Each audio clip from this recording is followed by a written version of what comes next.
वालेकुम। आप देख रहे हैं मेरा यूट्यूब चैनल। मैं हूं मोहम्मद हफीज़। अज़ीज़ तलबा, आज हम 10वीं जमात में मौजूद शायर मीर अनीस की जो नज़्म है मैदान करबला में गर्मी की शिद्दत, उसका शेर नंबर 1, 2 और 3 उसकी तशरीह जो है उसकी कोशिश करने जा रहे हैं। और अगर अभी तक आपने मेरा ये चैनल सब्सक्राइब नहीं किया तो इसको भी आप सब्सक्राइब कर लीजिए और अपने दोस्तों को भी आप शेयर करें और इस वीडियो को शुरू से लेकर आखिर तक लाजमी देखिए। इंशाअल्लाह ये इन अशार की जो तशरीह है अगर आप एक बार सुन लेंगे तो इंशाअल्लाह ये तशरीह आपको याद भी रहेगी और आपको बहुत फ़ायदा भी देगी। आप चलते हैं अपने वीडियो की तरफ जी। ताख़ीर अशार की तशरीह की तरफ चलते हैं। तो पहला शेर है जी, गर्मी का रोज़ जंग की क्यों कर करूँ बयां, डर है कि मिसले शम्मा न जलने लगे ज़ुबां। इसके जो मुश्किल अल्फाज के मायने हैं वो कुछ इस तरह से हैं। पहला वर्ड है हमारे पास रोज़े जंग, जंग का दिन, क्यों कर कैसे, मिसले शम्मा चिराग की तरह। ये थे तलबा इस शेर में जो मुश्किल अल्फाज थे उनके मीनिंग। तो इन मीनिंग का जानना, जो अल्फाज मानी का जानना तशरीह के हवाले से बहुत ही ज़रूरी है कि जब तक आपको मुश्किल अल्फाज के मानी नहीं आएंगे आप तशरीह करने के काबिल नहीं हो सकते। इसलिए अशार में मौजूद जो मुश्किल अल्फाज होते हैं उनके अल्फाज मानी को जानना आपके लिए ज़रूरी होता है। तो अब हम चलते हैं इसके मफ़हूम की तरफ। गर्मी का रोज़ जंग की क्यों कर करूँ बयां।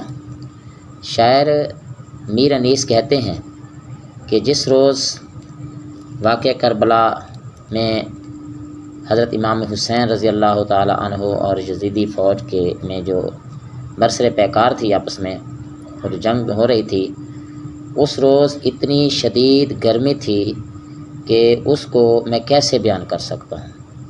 मेरे पास वो अल्फाज नहीं कि मैं उसको बयान कर सकूँ, क्योंकि दूसरे मिसरे में कहा जा रहा है कि डर है कि मिसले शम्मा न जलने लगे ज़ुबां, कि मुझे डर है, मुझे खौफ है कि जिस तरह शम्मा जलती है उस तरह मेरी ज़ुबान भी जलने लगेगी।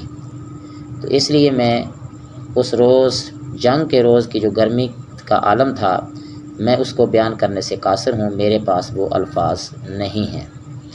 तो अब अंदाज़ा लगाइए अज़ीज़ तलबा कि इस शिद्दत की गर्मी में ख़ानदान नबूवत और हज़रत इमाम हुसैन रज़ी अल्लाह ताला अन्हु का ख़ानदान और आपके जो साथी हैं वो यज़ीद की फ़ौज के साथ बरसरे पैकार हैं।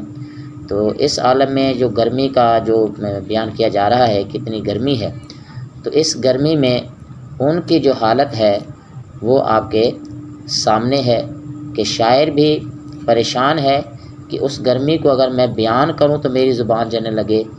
तो उस गर्मी में हज़रत इमाम हुसैन रज़ी अल्लाह ताला अन्हु और आपका जो ख़ानदान है वो यज़ीदी फ़ौज के साथ बरसरे पैकार है। इसी तरह हमारे पास दूसरा शेर है, वो लू के अलहज़र, वो हरारत के अलअमा, रन की ज़मीं तो सुर्ख थी और ज़र्द आसमां। तो सबसे पहले इसमें मौजूद मुश्किल अल्फाज जो हैं उनके मायने जानने की कोशिश करते हैं। तो पहला जो लफ्ज़ है हमारे पास लू, गर्म हवा को कहते हैं, गर्म हवा को लू कहा जाता है। अलहज़र अल्लाह ताला की पनाह, हरारत गर्मी, अलअमा अल्लाह की हिफाजत, रन मैदान जंग, ज़र्द पीला। तो अब हम इसका मफ़हूम समझने की कोशिश करते हैं कि वो लू के अलहज़र, वो हरारत के अलअमा, यानी पहले मिसरे में शायर मीर अनीस कहते हैं कि इस कदर गर्म हवा चल रही थी कि उससे शायर ने अल्लाह ताला की पनाह मांगी है और इतनी गर्मी थी, इतनी शिद्दत की हरारत और तपिश थी कि उससे भी शायर ने अल्लाह ताला की हिफाजत मांगी है कि अल्लाह ताला ऐसी गर्मी से और ऐसी लू से अपनी पनाह दे और अपनी हिफाजत में रखे।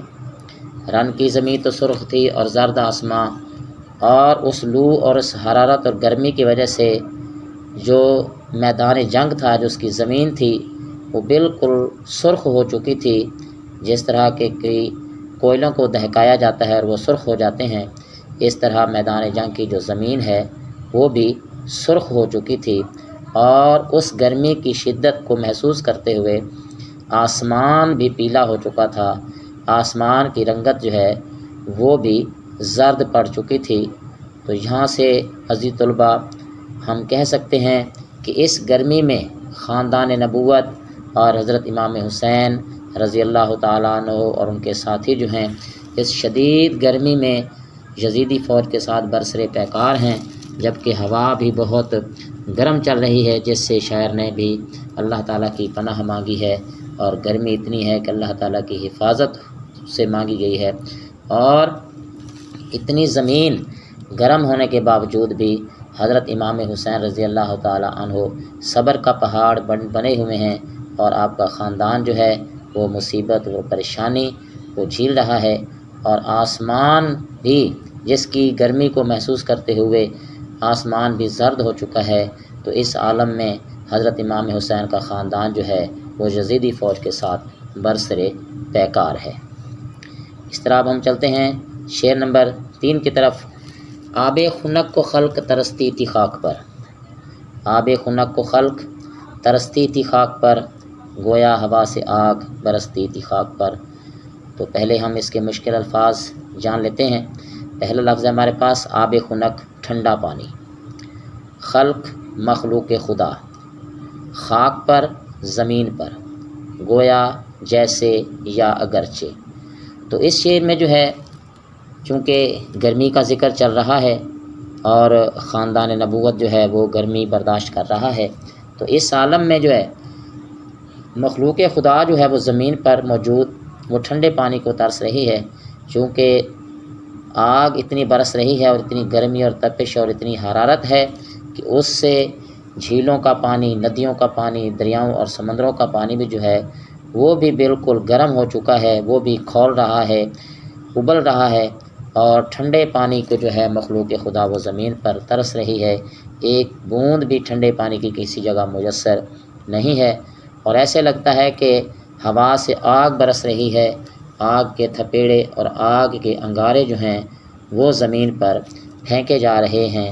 تو اس عالم میں آپ اندازہ لگائیے کہ حضرت امام حسین رضی اللہ تعالیٰ عنہ اور اس کا خاندان اس گرمی میں یزیدی فوج کے ساتھ برسر پیکار ہے، کفار کے ساتھ برسر پیکار ہے، دین کی آبیاری کے لیے، دین کی سربلندی کے لیے اپنا تن من دھن جو ہے وہ قربان کرنے کے لیے تیار ہے، نہ اس کو گرمی کی پرواہ ہے، نہ اس کو ٹھنڈے پانی کی کوئی ضرورت ہے۔